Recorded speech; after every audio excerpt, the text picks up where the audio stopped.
Hey folks, this should be episode 6, and I've already showed you the battle this turn, but I'll show you the rest of the turn. It should be a pretty good turn all around. Um, First off, next turn I'm going to grab Evocation 6, which means I should be getting my new army online, and next turn I will have acquired, I believe,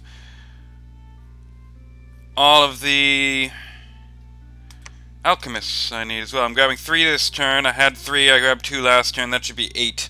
I'm also starting to grab some bone fiends, but that might take a little while longer, sadly. But what can you do? Um, yeah, in terms of my Marignon War, I won over here. He conquered back all of this lands, but he doesn't really have anything too dangerous over there. What I'm going to do, actually, is take this gigantic horde of Thunder Strikes, and I'm going to march on his capital. I might just pin down his capital, winning me the war, and then he's just going to flail around until he dies, hopefully. I have Korshai as my defensive force. I don't really have any defensive armies until I get this pile of Bone Fiends online, but until then I have Korshai here, ready to blow himself up immortally to take out any threats. He's sight searching right now, which should bring him outside the walls of the castle, so if they attack this army here of what looks like a bunch of crap, if that army attacks, he will hopefully be able to nuclearize them. And otherwise, yeah, like I said, the plan now is just to go for his capital, pin him, kill him like that. And then whenever I finally get around to sending out my next army, it can mop up everything else. But my next army is going to be super incapable of taking thrones because these undead bone fiends not going to be able to tear down walls worth shit. So I'll just pin the throne, hope for the best. I don't know what my ultimate kill strategy is going to be. For now, I'll be happy to just pin his castles, conquer his lands. I have plenty of castles of my own, so it's not like I really need them. Although it would be nice to have... Look at this, I have a lot of gold. Oh, I've already turned in this turn, so I was thinking it might be worth grabbing another castle, actually. Maybe there. I was kind of hoping, or thinking, it would be nice to have a Great Wall of China type of thing, where I'm 2 castles deep from these mountains to this sea. That would be quite powerful, I think. So that means a castle there, there, and there. So probably my first move would be to grab one here. But I need to be relatively safe from intruders.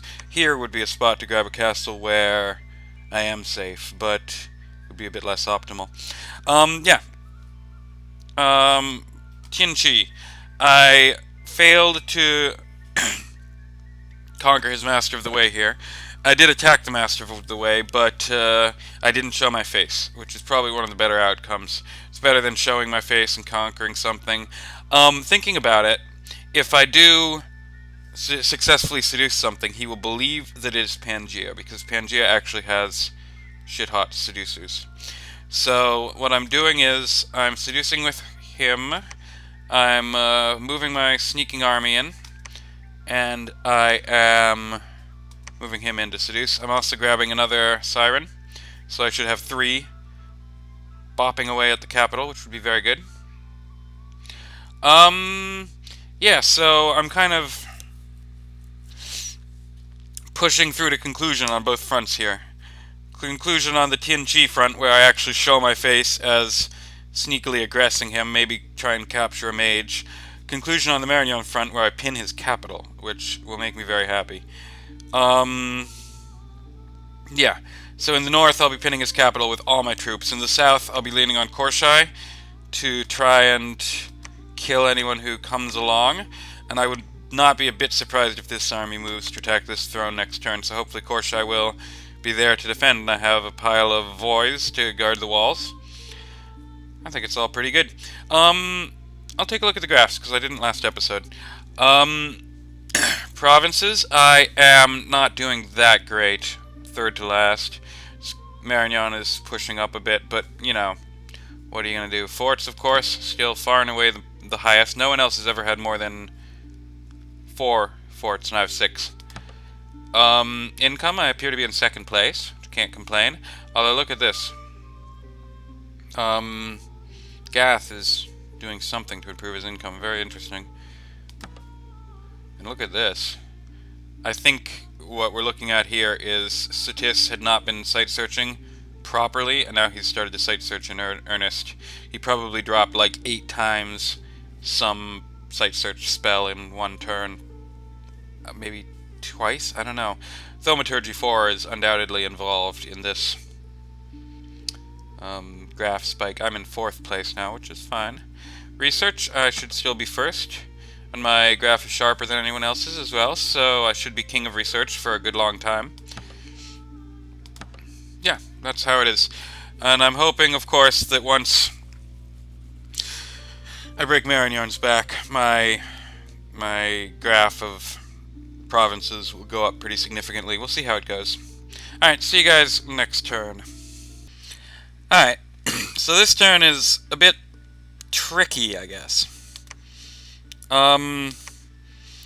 Aside from my main army, we're back to the original borders here, but my main army is ready to hit him in the capital. Now the problem is, his capital is amply defended by a huge batch of hands of justice, blah blah blah. So, I mean, this could go horribly wrong. Basically, if I attacked his capital with my whole army and lost, and then he attacked this province and won, I would be completely slaughtered to a man. It would be really bad. So what I'm actually going to do is I'm going to play it safe, take a turn, keep my army sitting here for one turn. That way, hopefully he will send his forces in to try and do the scenario I just mentioned. And hopefully I'll kill them. I'd love to kill these knights, maybe some of them. But so far this war, he's always been able to correctly predict my actions, so I'm not sure. So I probably won't be able to kill the knights. The other option is that he sends his knights here. I'm actually sending my drakes to try and fight his knights. I mean, the drakes will probably win. I'll probably take fairly significant casualties. Actually, I haven't turned in the turn yet, so I figured I would do a bit of this. Why not send in these guys to provide a screen for the drakes, because I'm worried knights have obviously lances, and these guys would be quite decent lance fodder. So if his knights do attack, you don't have a missile weapon by chance? Nope. Then I'll get some nice lance fodder here, and then the drakes will kill the knights. The other thing is he had some spies sitting here. I was figuring he would get the spies to start causing unrest to get me to move my voice out so that he could take the throne easily. But the problem is the unrest is going up pretty high. So I have Korsai patrolling, but I'm also going to send my voice out to patrol. So of course, because he's always predicting my moves, this will be when he attacks, kills all my voice. But hopefully Korsai will also slaughter him. So that's alright. The voice take upkeep. Wouldn't mind losing him. On the subject of upkeep, my treasury this turn has been ridiculous. I had like 2,500 gold at the beginning of the turn. So I'm grabbing another temple. I'm grabbing an expensive batch of mages. I'm starting my next blood hunting province over here. I'm going to grab 3 5-fold angels. I'm also, in every fort, grabbing a pile of city guards, because city guards have this siege defense bonus, so I was figuring it would be a good idea to have a batch in every fort just in case I get jumped or whatever.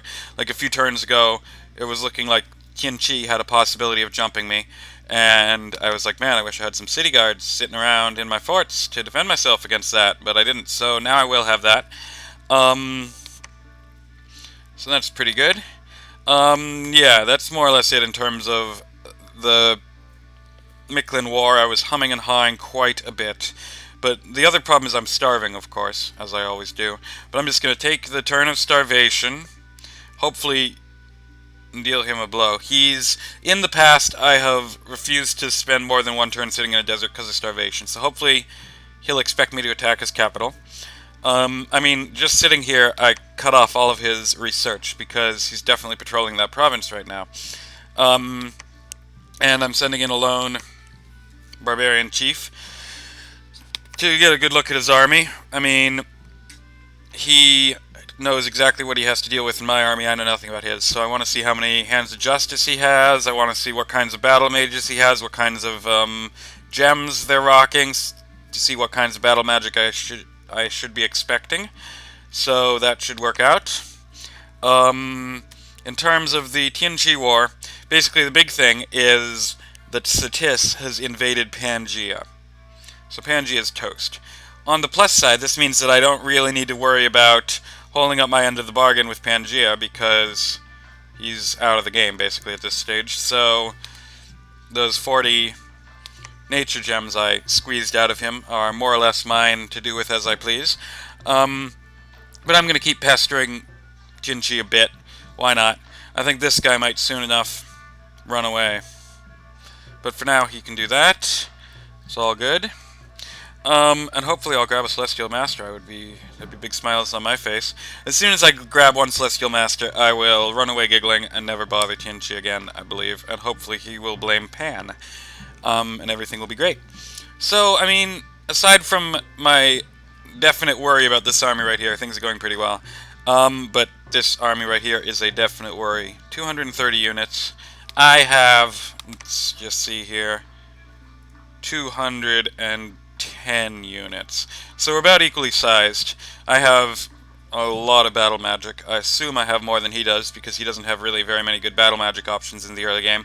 The big problem for Marignon in the early game is he doesn't have the battle magic. His troops are middling. He doesn't really have any threat vectors. So hopefully he won't have too many threat vectors. But if we look at this, of course, I say early game. His research is there. So he could easily have enough research to do something sneaky, battlefield-wide, whatever. Like if he had Rain of Stones or whatever, I would be very happy that I sent in a wee commander, first of all, to double-check that. So I will keep my eye out for Air and Earth Mages, because Rain of Stones would fuck up my day. And it would be easy to script it to defend against that. So I think it would be foolish to go charging in right now for sure. So I'm going to wait a turn. Unfortunately, he probably realizes that I would find that foolish, and he probably is not going to attack that province. But he might, I hope he does. But yeah, generally, he's a pretty skilled player. He seems to be all up in my head this entire game, able to know exactly what I'm going to do. So I don't have high hopes for destroying these by sitting there, but it gives me a chance to get to know what he has on the table. Also, if he doesn't attack this province, I can bring my little drakes up to guard my ass when I do finally attack him. So we'll see how it goes. It's more or less it this turn. See you guys next turn. Alright, so it looks like everything is coming to a head this turn. Found 2 air gems. Can't complain about that, but the big problem is over here, things coming to a head, and over here, things coming to a head. Now, I waited here for a turn, and I went there to try and check out his army, but since he always correctly predicts my every move, he didn't actually patrol with his army, so I didn't get to see. So I just have to assume that he's rocking Rain of Stones. It's a bit of a shame.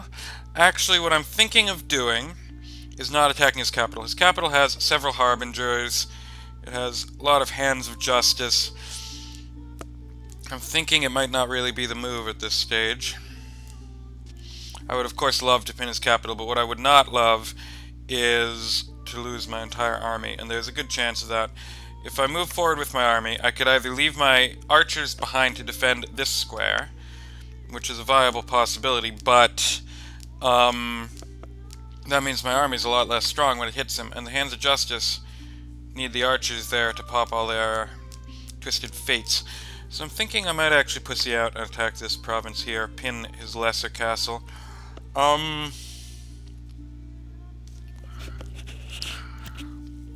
Emergency's just going to get so big that I can't deal with him, this army here. But yeah, I guess I'll do this. I will go to there. His army's undoubtedly going to attack me there. His army there is going to patrol. I wish I had a gopher I could send at him, but I'm fresh out of gophers with this army. So hopefully he won't predict my move, for fuck's sake, but he probably will. See, I'm going to be a bit of a pussy about it. These guys moving there, so that they don't get cut off. So yeah, what I'm thinking I would do then is they would pin this castle forever. These guys would come along and pin that castle, or possibly march on his capital. I really don't like how good he is at predicting my moves. He's definitely played this game a million more times than I have, but my nation's a lot stronger than his, is how come I have any chance, and my economy is quite a bit bigger, even though I didn't start with as many provinces. But I have all these castles, all these scales. So yeah, basically I'm all worried on this front. On this front, I killed one of his Celestial Masters. So he noticed, he got all harumphy.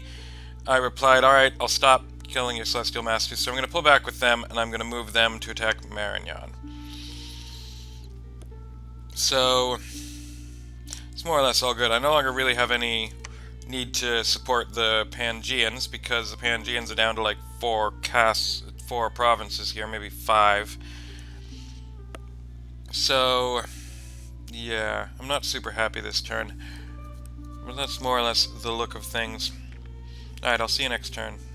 We'll have a look at how the battle turns out. Hey folks, so a lot has changed this turn, and pretty much not for the better. A lot of time has passed in real life since the last recording as well. And basically, yeah, quite a few things. First of all, there's this big battle. Our two forces pretty much meet. He has a full force, he has a lot of mages. I've got my Astropologist bundle here. And yeah, it doesn't go super duper well. A few things go badly wrong, and I wind up losing. I'll tell you now.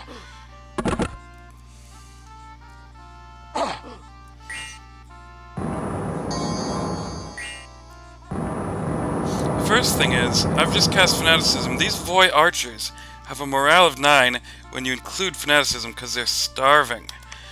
And I think that the starvation really is probably one of the causes of my demise here.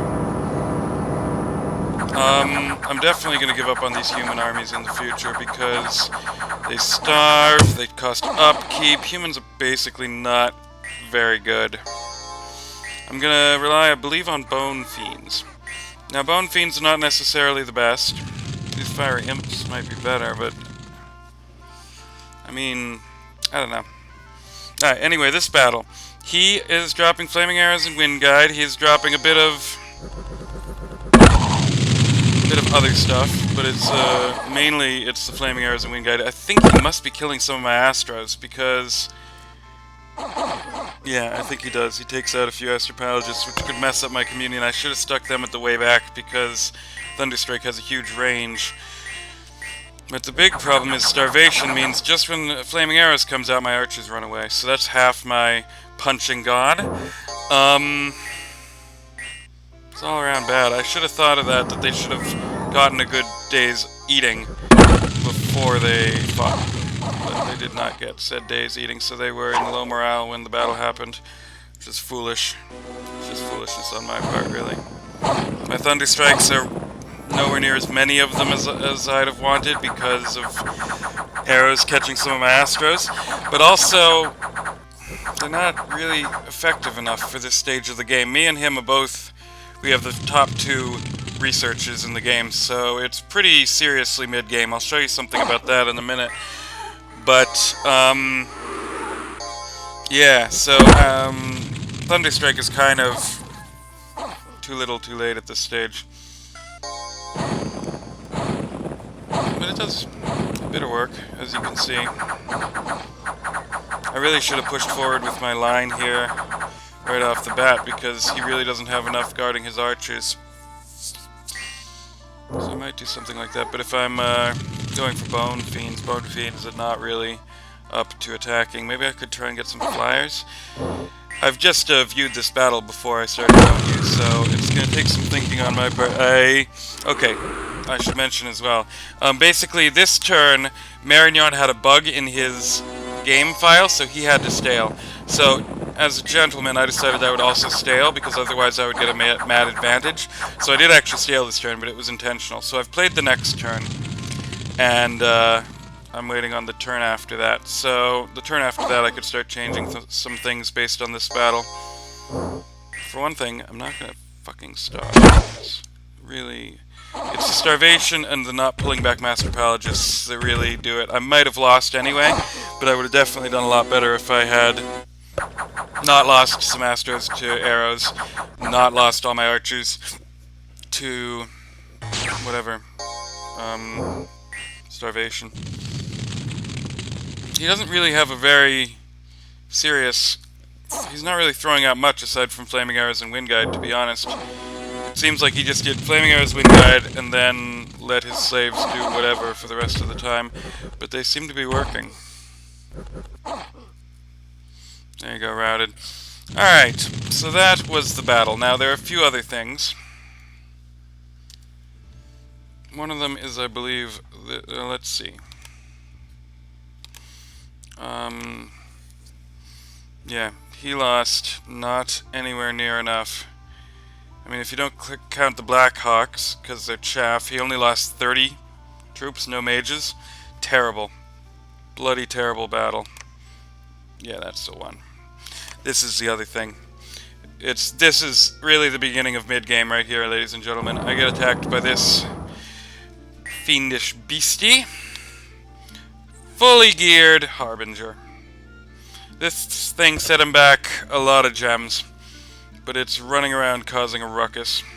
Right now, of course, it's not fighting anything, but he has a Harbinger in the field, which means what I need to get in the field yesterday is Mind Hunt, but it'll take me a while. I'll show you some of that. I think this will be, I'll just show you this turn, this episode, the one that I staled, purposefully, and then next episode, because the game's changed so much. What else have we got going on? Here is another army of his. Let's take a look at it.